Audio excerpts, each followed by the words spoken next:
Okay, we're going to call this meeting to order. We're going to start with a pledge. Destiny would like to lead us off.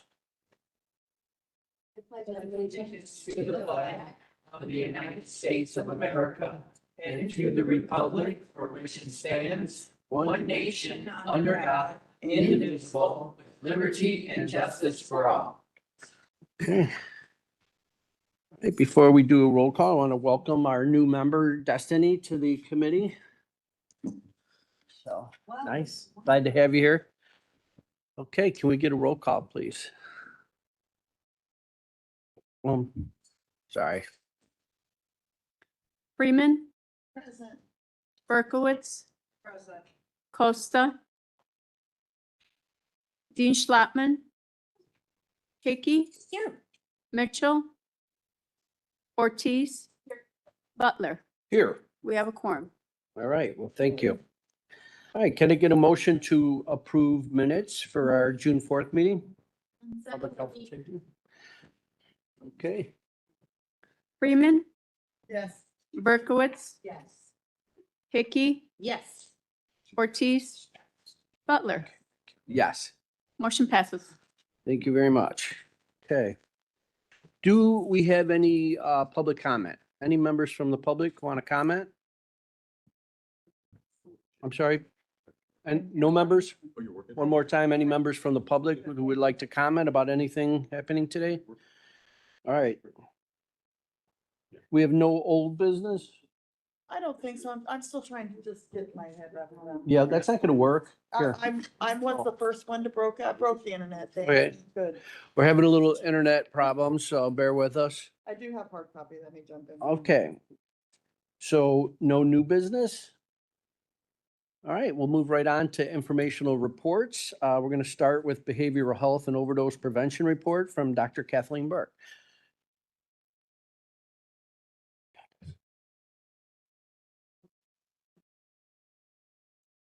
Good morning, everyone. Morning.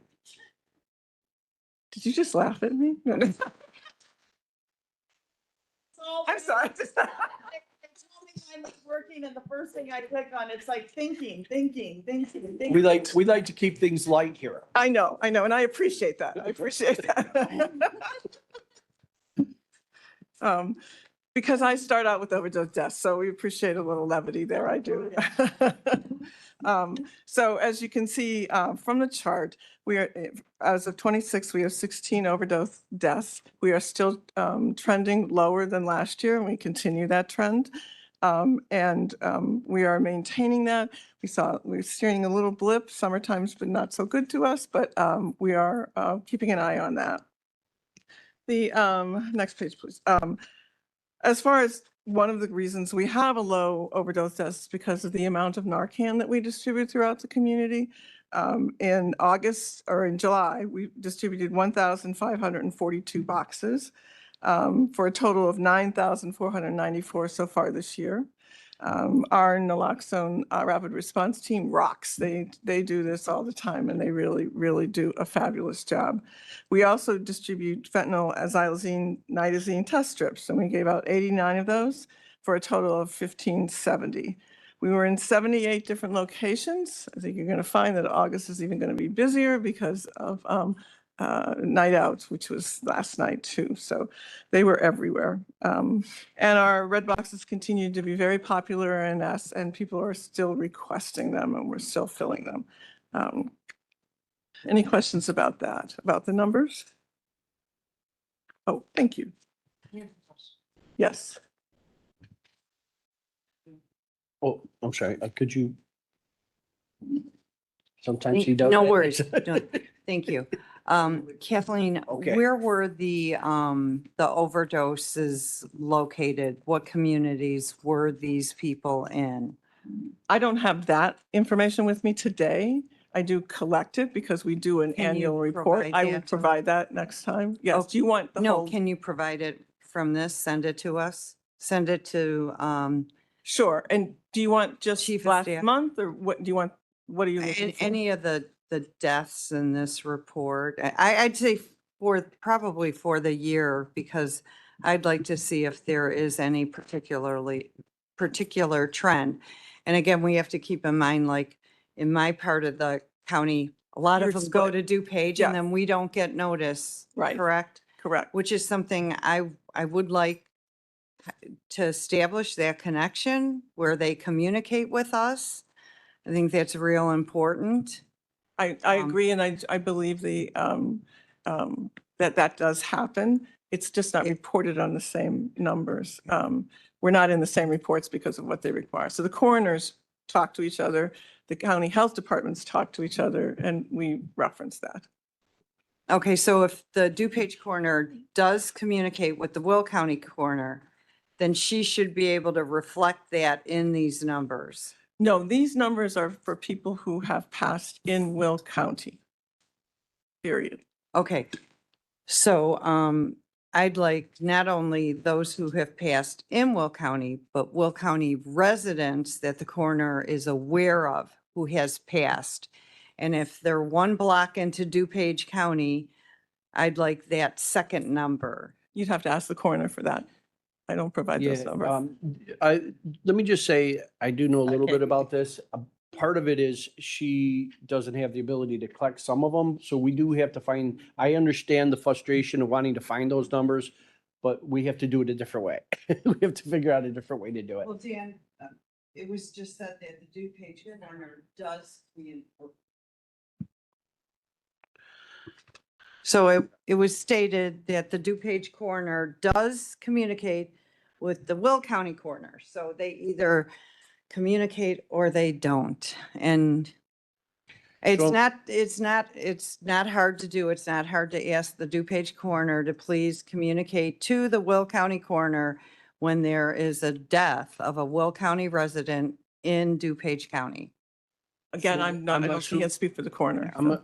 I'm assuming that if the DuPage does report to the Will County coroner, that those numbers would be on this report. But that's not what happens. No, but if he did do it, Yes. it would. Yes, Okay. just yes. If we make had that that clear. information, we would report that information. I can tell you that the primary locations for overdose deaths are Joliet, Bolingbrook, and Romeoville and Lockport are kind of in there. So that's primarily where they are.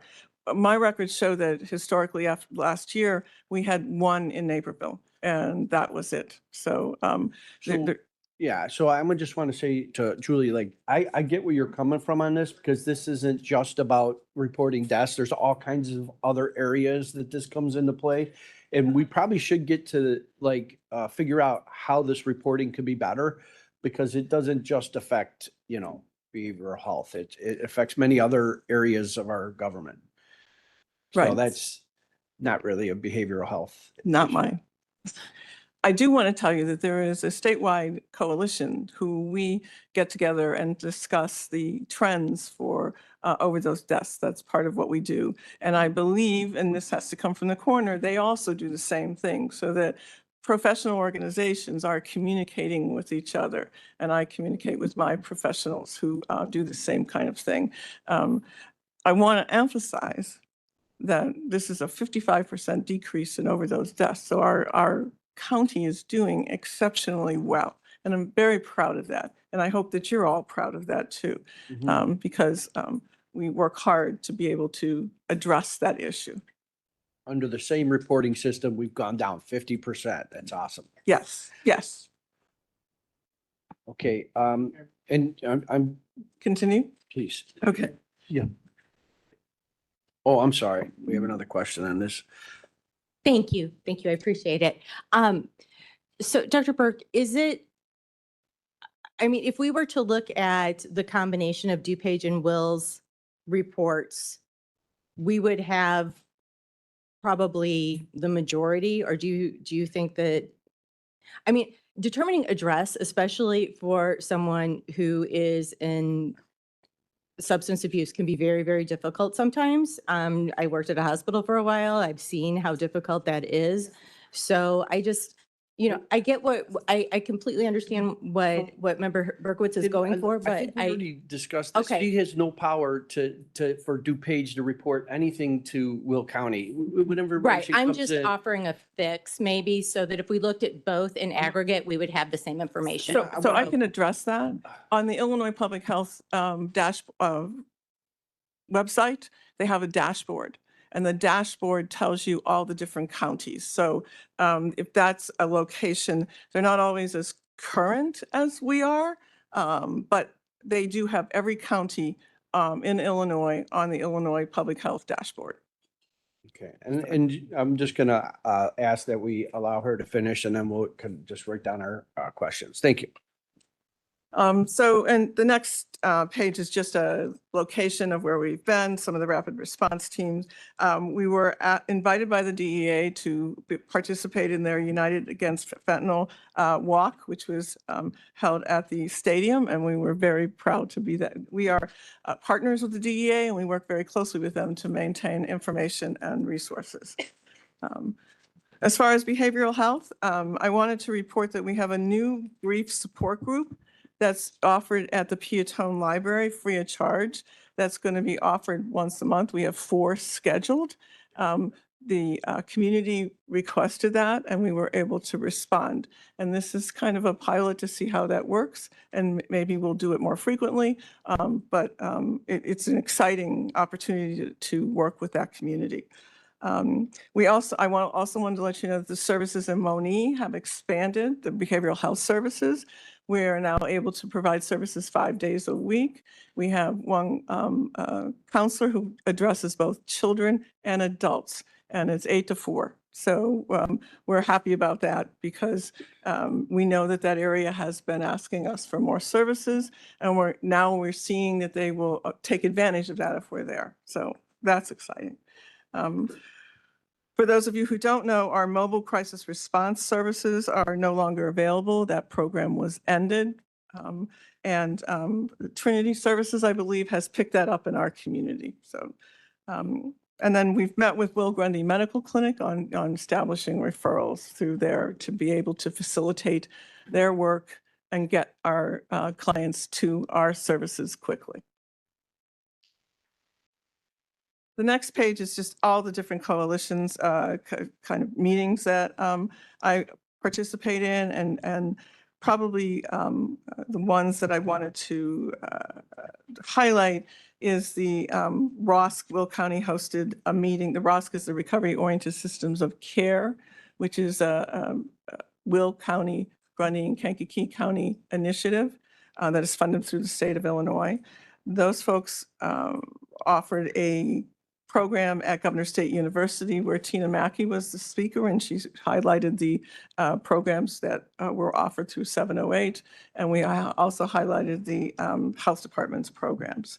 The Matt Glowiak from Wheatland Mental Health Collaboration, which I'm participate in, had his first Wheatland Township wellness session prior to the Wheatland Township board meeting.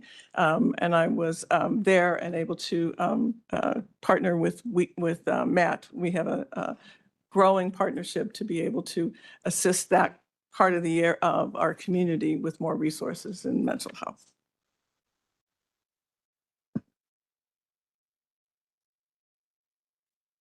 We visited the Naperville Lions Club, again, with this particular focus on that part of the country.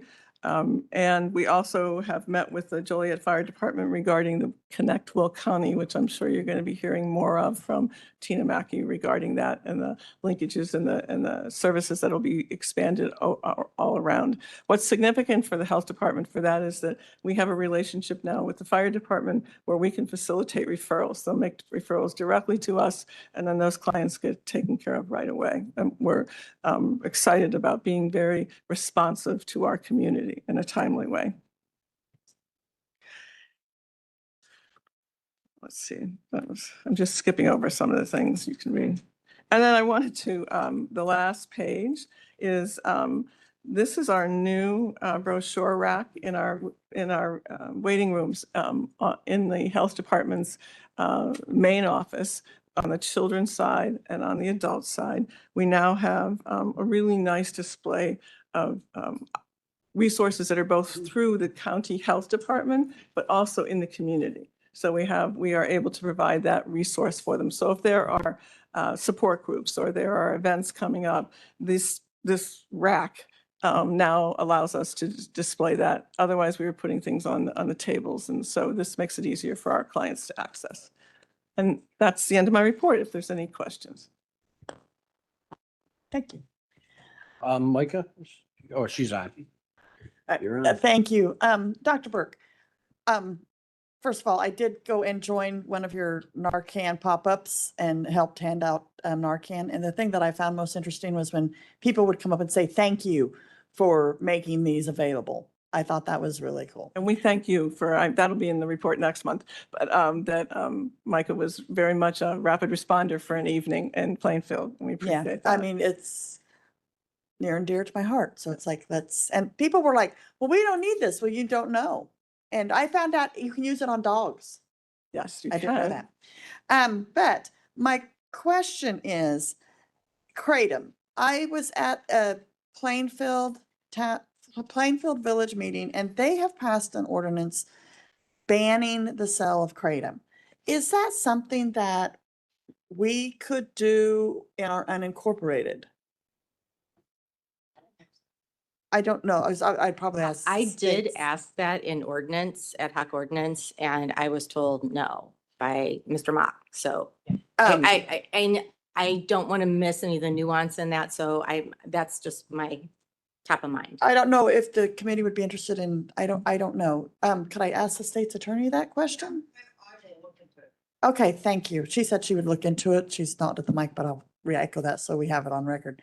The DEA just recently created Kratom as a 70H as a higher on their list of serious drugs. So it went up, but it's only temporary. It's for 2 years. And I think in that time, and I do have information around that about what that means. And municipalities still can make their own rules Because they're around home. this. It's a recommendation. Federally, it's still a legal drug. And so we always have to remember that. So you have different layers of Right. jurisdiction in this area. I do remember the conversation. I'm just still hopeful, and if we can check into it again.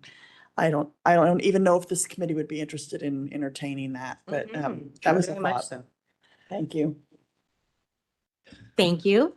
I had a quick question about Kratom/70H, which is if we were able to make any kind of legislative fix here for the unincorporated parts of the county, is this one of those substances where they change it just a minuscule amount and suddenly it's harder to nail down as being in that classification, or is this? Okay. Yes, it has different qualities. The DEA has allowed the tea, so the leaf kratom is still allowed. It did not increase that. But 70H or any other type that has a certain amount of that, it's a mitro chemical, is being regulated. And that's what happens. The drug changes because of the different properties that it has. From a public health education standpoint, I think it's important that people understand what kratom is and understand what happens when you are using it and why you use it, just for an education standpoint to help our constituents make better choices. But this is a toughie. This is a regulatory Okay. challenge. And for the purposes of looking at this as a drug or as a substance that is abused, there's not a distinction, just the lobbying effort between what the natural and the chemical, the artificial, synthetic, whatever, All of them are addictive. All of them work on the same opioid receptors in your brain. The leaf is weaker. It's a weaker product, and because it's been marketed as a natural product, that's harder to control. Okay. But the 70H and the problem we also have is labeling. People can label things anything they want. And so they can label it as natural kratom and it could be 70H. And then and who's going to test that? But it is an important point. It's an important thing to think about. Okay, thank you. And I was able to go to the Wheatland meeting as well and see two of my favorite behavioral health people in action. So that was great. And thank you to Vice Chair Freeman for going out and being part of the rapid response team. I'm sure she was a rapid responder. I would say they called me beast. Okay, well, I just wanted to thank you for your report. Also, I did show at one of your presentations in Crete. And I can tell you that at a meeting, you can, you're generated a lot of interest with the F-Man Club. Wow. Yes, That's really exciting. Yeah, I think that they might be contacting Do you you. have meetings that I can come and present? I'd be very much appreciative. Thank you. Yeah. Thank you. I appreciate that. Thanks. Thank Okay, next, we have our report from Sunny Hill Nursing Home from Maggie McDowell.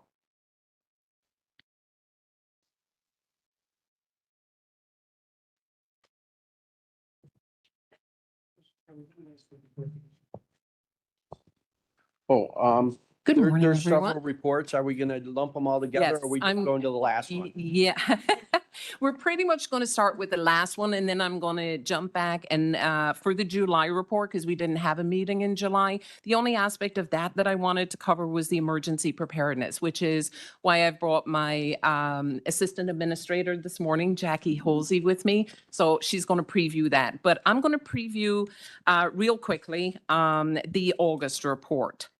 Again, of course, it's summer, and one of the big features for our residents is obviously getting outdoors and enjoying the outdoor patio areas. So we've been having ongoing grilling and chilling events for the residents with outdoor music. And we've invited the families this year, and we've had a phenomenal turnout. We have included our last cookout was Avenues 1, 2, and 3. And this month we had 4, 5, and 6. So these events have gone across very, very well and really enjoyed by both the residents and their families. We also enjoyed National Ice Cream Day. Who doesn't? So July 19th, this event was sponsored by Lightways Hospice and Serious Illness Care. And they came out with our Sunny Hill volunteers and they passed out ice cream to all our residents and staff throughout the building. So that was a well-received event too. And then last but not least, we have, because it's summer, we have had lots and lots of events.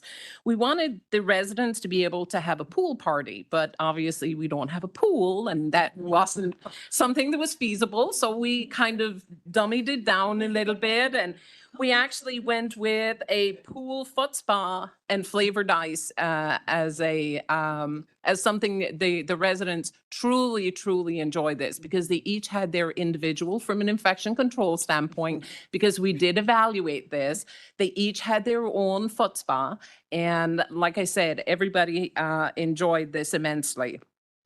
On the more serious side, of course, CMS has come down the pipeline with some new survey updates, which will impact all long-term care facilities, nursing homes across the nation. And this is kind of unusual. It's been in the pipeline. They've been evaluating the process for about 3 years. It is going to be a risk-based survey that they're rolling out. It's going to become effective September the 8th of this year. This process will permit higher quality facilities to undergo a more focused survey protocol, requiring less time for the surveyors on site and a smaller survey team, and then they will preview lesser residents. This has been modified from the overall standard survey for our recertification surveys, which occur on an annual basis. I guess budgetary constraints have severely hindered the state agency's ability to hire staff and to conduct the required surveys. So they're making some adjustments, and this is, like I said, it's going to be based on a very lengthy criteria in terms of determining what facilities will participate in this. Probably only about 12% of all nursing homes will qualify because there are qualifying factors, obviously. So more to come on that. And then last but not least, we have been undertaking a lot of education and training with our staff. We completed a weeks-long training for all RNs, LPNs, and CNAs regarding driving better outcomes and the power of the care plan. That presentation was undertaken by myself and my ADON risk manager. This was a mandatory training, and it included all nurses across all shifts. And emphasis and focus was encompassing the objectives that are outlined as well, explaining the purpose and the importance of individualized care plans in supporting quality resident care and regulatory compliance. This is the template that we use care planning in terms of how to take care of our residents. We identified the legal requirements and delegation responsibilities, including the roles of the nurses and the CNAs. It was really important to kind of preview that with everybody so that they all understood in terms of delegation, what responsibility was with the RN, was with the LPN, and is with the CNA. Excuse me. Describing the components and the purpose of the 48-hour care plan and the comprehensive care plan. These are two different care plans. Obviously, the 48-hour care plan is something that's implemented with the resident admission. And of course, at that point, we don't know a whole lot about the resident. So that first 48 hours is critical in determining how do we take care of somebody for that first 48 hours with minimal information.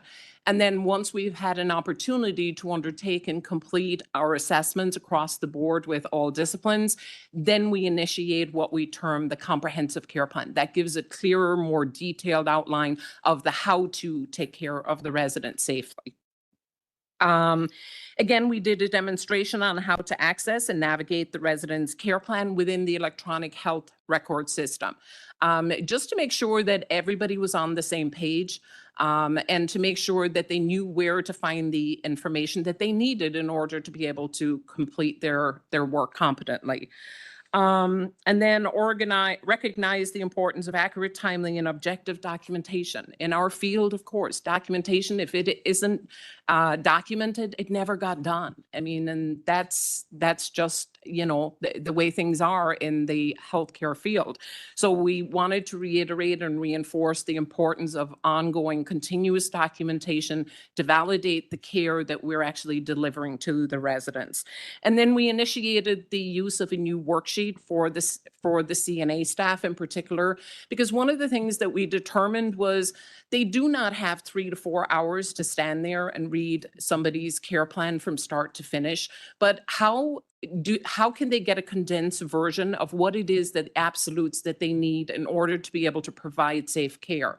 So we've incorporated a worksheet so that the delegation component of this is looked at, particularly that the RN and the LPN, who are the supervisors, are actually looking at this and then giving that information to the CNAs so that they can do what they need to do. The other aspect of this that we also looked at comprehensively was the involvement of when we bring in agency CNAs and making sure that they know how, because when they're in our building and taking care of our residents, they have to know what the care plan entails, and they have to follow the care plan approaches.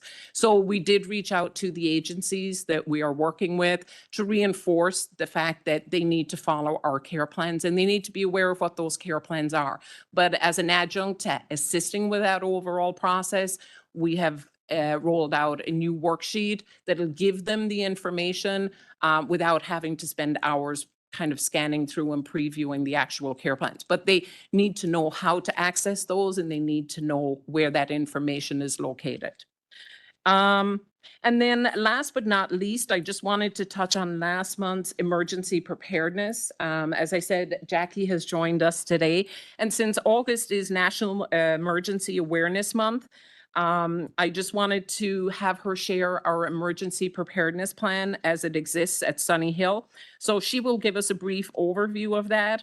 I also wanted to acknowledge that during our recent annual state survey and our federal survey with CMS, that this was an area that Sunny Hill we had no findings, no issues, no concerns. So I just want to acknowledge that and say what a great job Jackie is doing as our emergency preparedness coordinator. So whenever you're ready, Jackie. I am ready.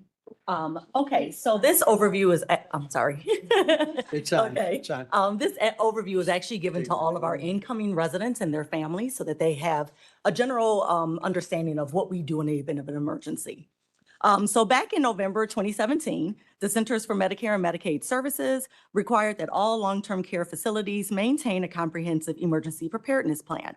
The plan was to include 4 major components. So the first component is the plan.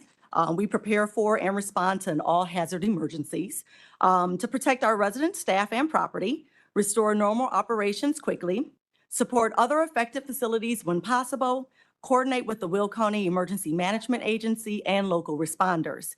I do undertake an annual hazard vulnerability assessment also every year to identify our top risks.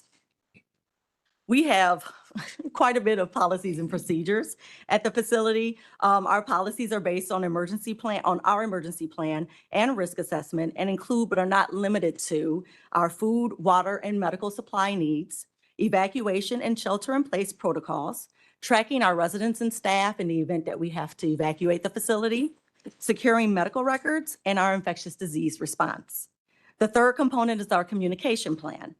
We use a health information exchange network that we access through our EMR, which is Point Click Care. One of the features is automated care message, and it's so we can do either a text, an email, or a phone call to our residents our staff, and let them know if there's an emergency happening on the premises. It's a mass robocall system that we use, so it goes out in real time to everybody. Lastly, our last component is training and testing. All new and current staff receive emergency preparedness training. So all of our new staff, during their orientation, I go through in entirety the emergency preparedness plan. And then annually, it's a regulation that I do testing for all the staff as well. So I usually try to do that towards the end of the year, just as here's another overview. And if there's gaps that we identify, we try to work on that too. Regular drills and exercises are conducted routinely for operational readiness. Specifically, some of the things we focus on is our fire emergency, elopement risks, and then right now I am working on evacuation. We have 4 really big binders. They're probably this thick.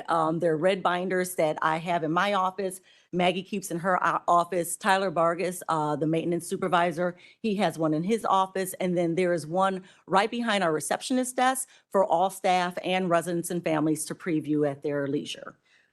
And I am the emergency preparedness coordinator if anyone has any questions. Okay, Micah?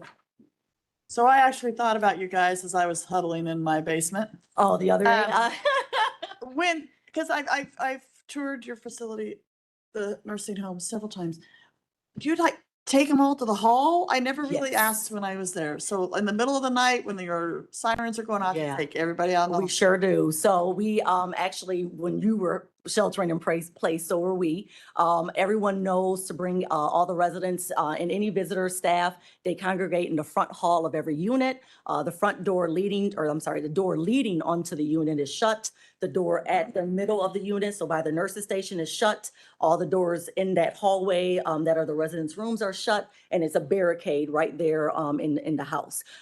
If there was, say, something major and we had a lot of time, we do wheelchair evacuation training too. So if someone had to go up or down a flight of stairs, because our shelter in place area is on our lower level, if we had to get everybody in the building for a lengthy period of time, that's where we would shelter. But in a quick emergency, it's right there on the unit in the front halls.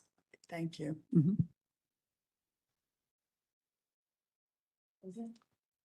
All right, Okay. thank you All very right, much. thank you.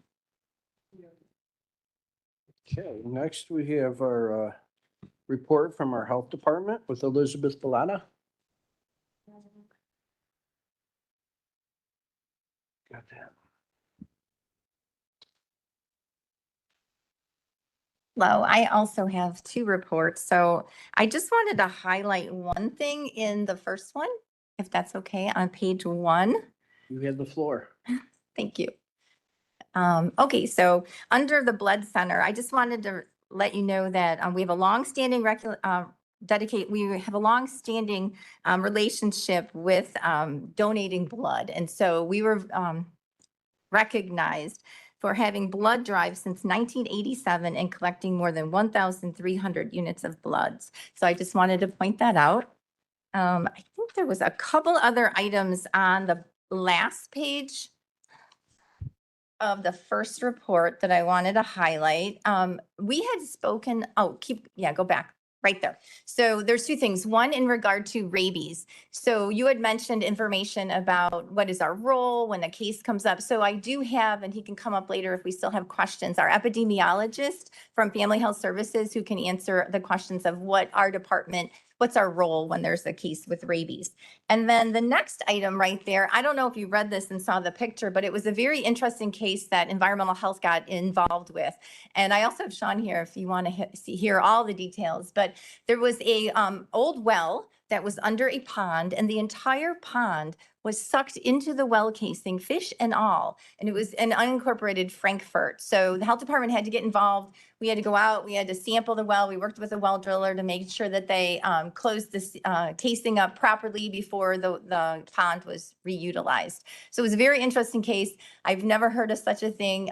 Sean had to work with Illinois EPA and IDPH and everyone to make sure that we were, do you want him to come up and tell more about the story? No, I just hear you, No, the fish went down the casing fish with the went- water, unfortunately. Crazy. So there was such a, the velocity of the water that, and the suction that it created when the cap was, hit, they were dredging the pond and the casing got hit and the cap popped off. And then the velocity of the pressure just sucked the entire pond right down. So, but we have worked and with the well driller, it's all sealed properly. It was disinfected, sampled and sealed properly, and the pond is back in place. It's not the big pond on LaGrange, is it? No, it's on Nebraska. Yeah, on the corner of LaGrange and Nebraska. I think it is.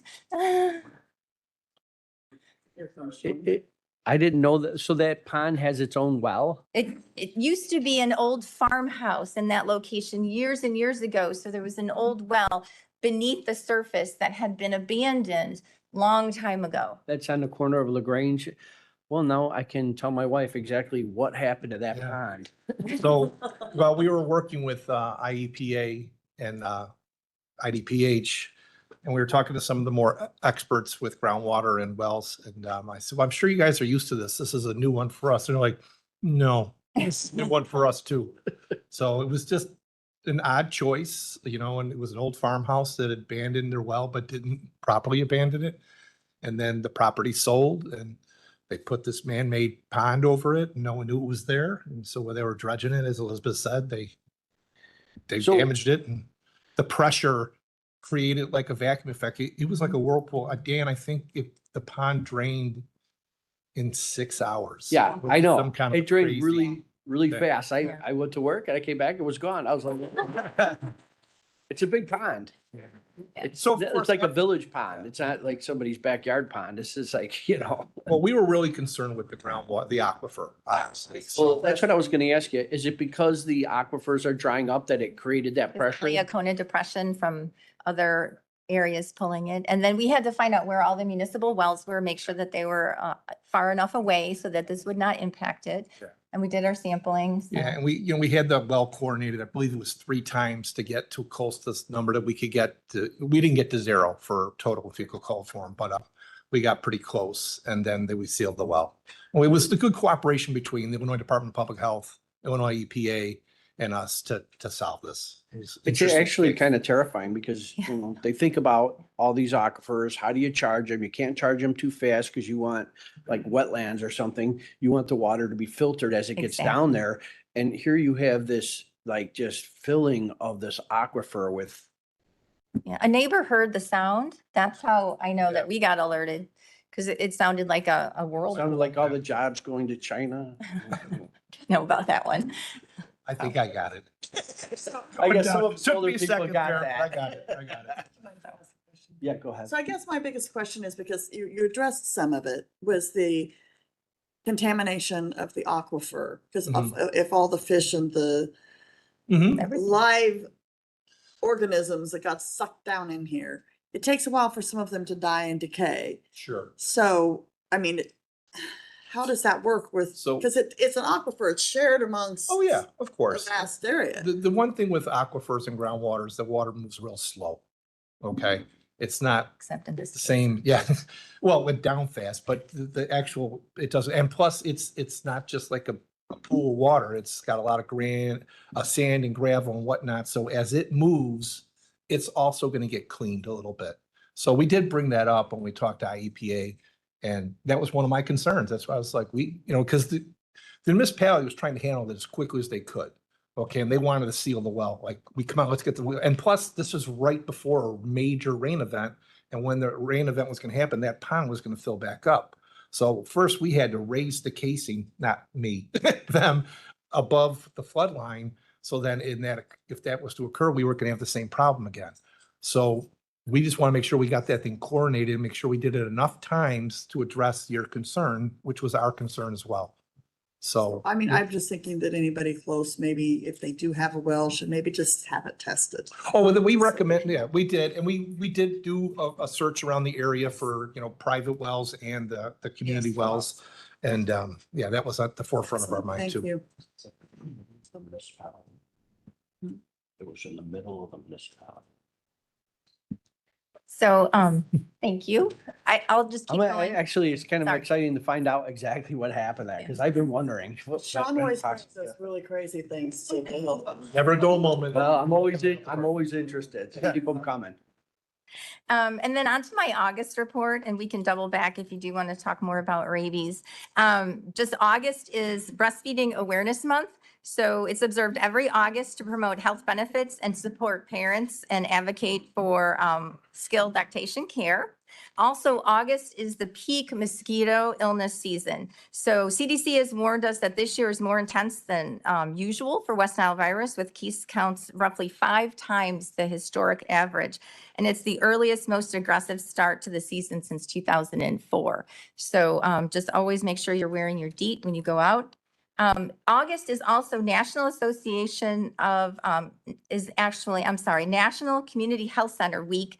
And the National Association of Community Health Centers puts on a celebration so that we are aware of community health centers. And the governor actually did a proclamation in regard to national health centers. And we do have a stakeholder event tomorrow. I believe we did email everyone with an invite, but I did bring a couple extras in case you didn't get them. So, oh, you have some there.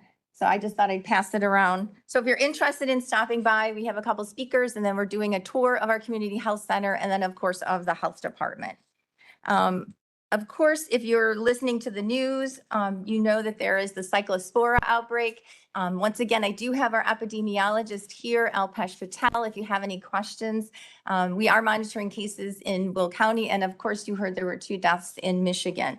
But if you want any other additional information, please ask, and we will have Alpesh come up.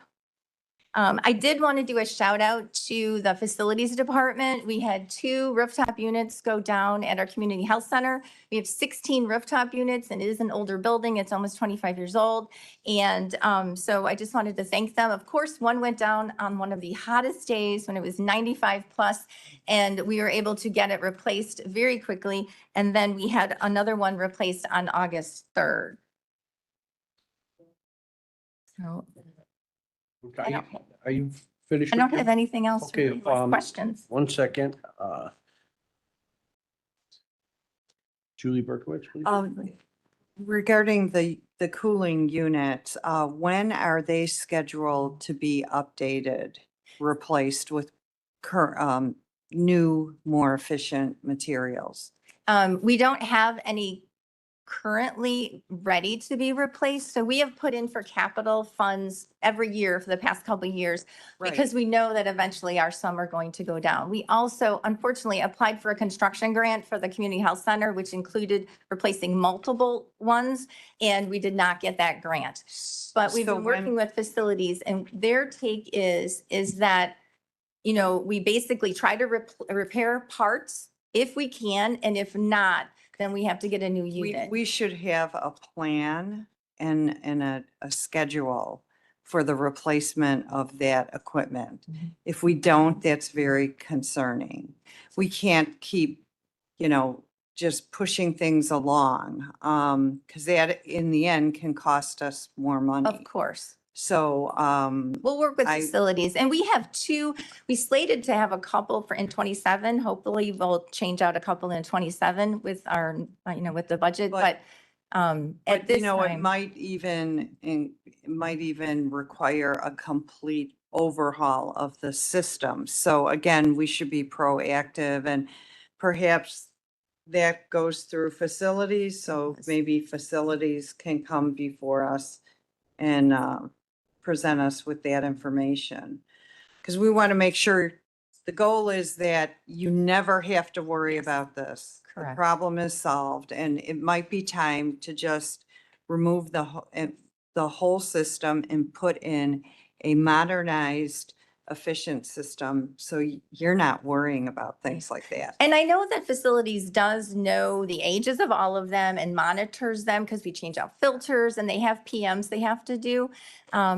However, they were also very responsive when they did go down with mini little air conditioners so that our patients and our employees were not warm. So that was very nice of them to bring those units in until it was replaced. But we can work with facilities. Thank you for that. Michael, did you have a I question? do. It's about to off. It is for, our epidemiologist, yes. This So is Alpesh Patel, our epidemiologist. Hi, good my morning. neighbor actually got the cyclospora, don't ask me to say the whole term, but, and when he went in to the doctor, they said they were out of the testing kits, so they wouldn't give him the antibiotic, which I thought was peculiar. So is there a shortage of the testing? No, there is no shortage. Okay, so, But it's not done into the office setting, so they have to collect the stool specimen and send it to the lab. oh, okay. Yeah. So I mean, every doctor's office does different way, so everyone's capability is different. Sometimes they send it to the, okay, go to the lab, give your stool specimen.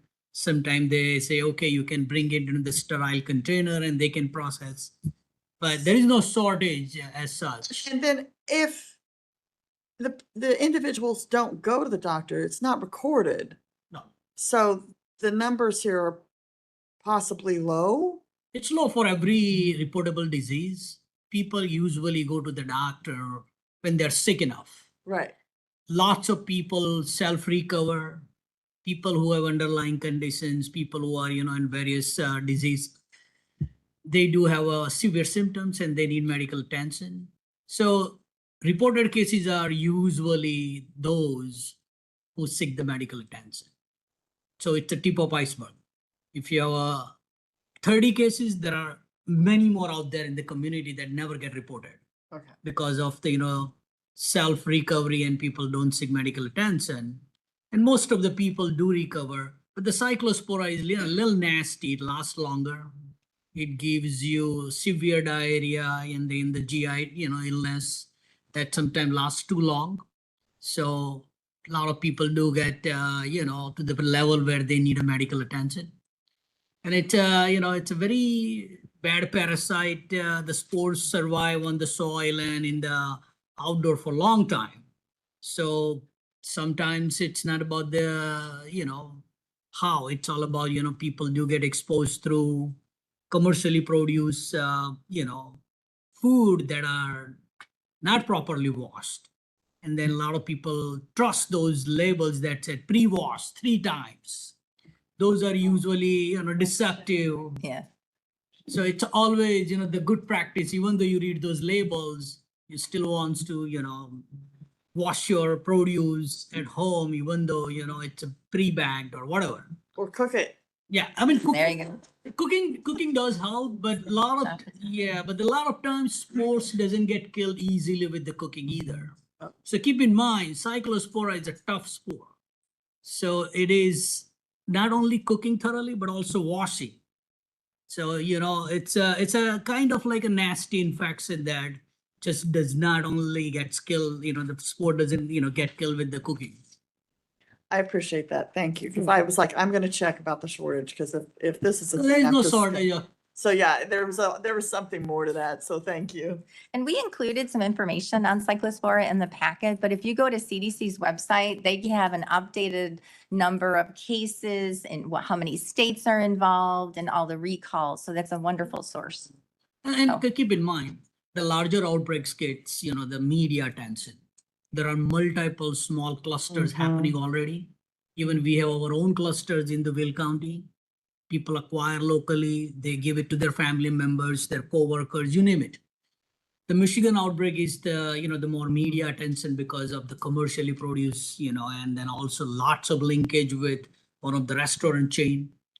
But there are lots of small cluster happen during the summer months because of the outdoor activities, people going to the, a lot of those untreated water, swimming into the ponds, into the, the lakes, you name it. And all those places, people do get exposed and they do get sick. So small clusters do happen during the summer months. Yes, Mhm. I hear you. I had a wild frog get into my pond and I've been treating it for parasites for like 2 weeks now.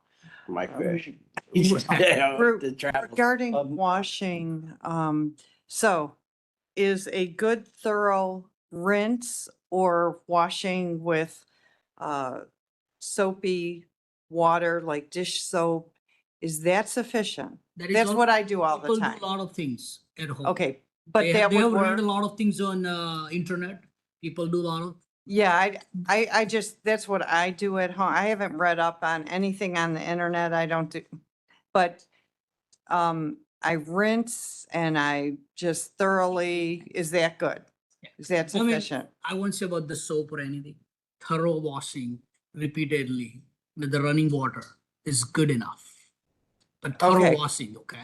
It's Okay. not that you use the bleach or the soap. People kill a lot of stuff, also get exposed to the chemicals. Mhm. They're also not good for your health. So just a common sense approach that, yes, thoroughly washing repeatedly and cooking well will eliminate most of the germs, not Okay. only the Cyclospora. Thank you. You guys have questions about the rabies related? Any questions that you have that I can answer? No, just I heard there was a couple cases of rabies and I hadn't heard about it in any reports. mean- That's why I asked last night. Yeah, I mean, we do see rabid animals, not the human. And that's a common during the summer months when the bad activities are high, then, the lot of individual come in contact directly, indirectly, because, they are out about doing things, as well as people tend to keep windows and doors open for the, the air circulation, and then, the bats can come in the house and they notice during, the nighttime, whatever. There are a lot of incidents happen. So this activity is common during the, the 3-4 months, very high, and these are the peak time. And we do see a rabid, bat. And we do evaluate each and every incident reported to the, the animal protection services. We take care of the human part, they take care of the animal part. We determine whether this person is at a risk based on the incident report and the details. And also testing is also, we sometimes jointly decide whether this specimen is worth testing or not based on the exposure history. Because not each and everything needs to be tested because it overwhelms the state resources. Then we also run out into the space, and then sometimes they have to route the specimen to the Carbondale lab or the Springfield, which takes 3 to 4 days, and in that process, the specimen dies. So it's all about, the deciding whether it is high risk, low risk, no risk, and then based on that, we work with the, the Animal Protection Agency to make sure that the specimen get tested. We certainly The goal- trust that you will get it right. Yeah, the goal here is not to get it right or wrong, to make sure that person does not start the post-exposure prophylaxis unnecessarily, because it's a costly business. If they start and if they don't need it, that means someone is paying or they are paying unnecessarily and create a shortage of the supply too.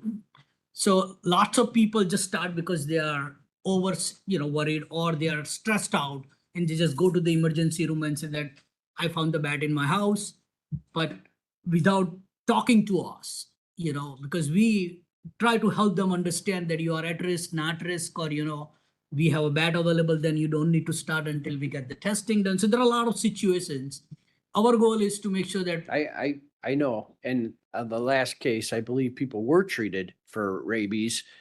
And then they found out that they didn't have rabies after the initial that- test. So that that situ- happened. So I get it. no, but Um, that situation is particularly at the state level Mhm. where current situation with their staffing at the state lab in Chicago overwhelmed their situation where they had to read out a lot of specimens to the Carbondale lab. So the specimen viability was a questionable. In that process, they had to do 2 times testing, and the first time was a false positive. Immediately after that, they sent it to the another lab. They found out that this is actually a false positive because of whatever situation happened. But for us, as Yeah, soon no, as and I we get come to that. And I know- get what you're saying on that, but on that particular case, nobody got back to them. They had to investigate it for themselves to find out. But let's not get into all that. Thank you very much for Sure, your thanks. report. We appreciate it. And we have one more report, but she's not here, but she has submitted it. I don't have it myself, from Animal Protection Services. Or is it? Yeah, it should be in that. Okay. Probably the Well, last- has everybody, Yeah, it's the last thing. It's on screen. has everybody had a chance to look that over? She's not here to give the report, so we're gonna move on. Announcements, does anyone have any announcements?